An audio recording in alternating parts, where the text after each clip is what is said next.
And then the wheels started turning on what more could be done and who we could invite and who else could be in the show and how much more we could do. It was in the fall of 2000 that we had hosted what we now know as the first Dancing for Diabetes, but basically my dance class came to my home in Sanford and we warmed up and practiced in my backyard. My family, my friends, my neighbors all came over to my house in the front yard and we basically had a barbecue.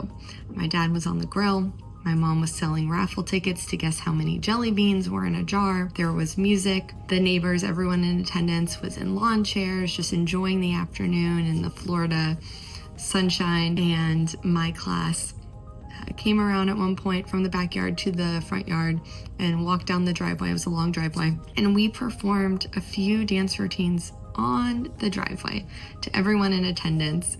And it was a lot of fun. And I remember feeling so proud, so happy that all these people were there to support this idea, to support me, to support people like me. And it really just fueled something. Didn't know, long-term plan or anything like that. It just fueled something, this desire to do more, to do something that would help people beyond me and bring light to what type 1 diabetes is. So it was after that performance that I approached my school principal at the time. I wrote him an email from the family computer and pitched this idea of putting on a dance show using my dance class and using the school theater. I quickly received an email back from him. He said he loved the idea and he was very enthusiastic about it and supportive of it, and that when school was back in session that he invited me to come in and meet with him and the other administrators to pitch this idea. And I vividly remember walking into a conference room one morning with my mom and telling the group about what we wanted to do. I was met with immediate and enthusiastic support.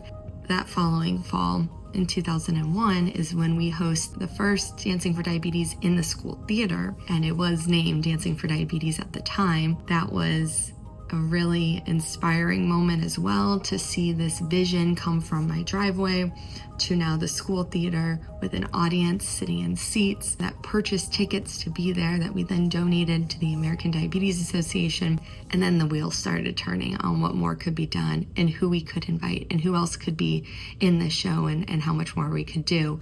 But with each show, each year, it grew a little bit.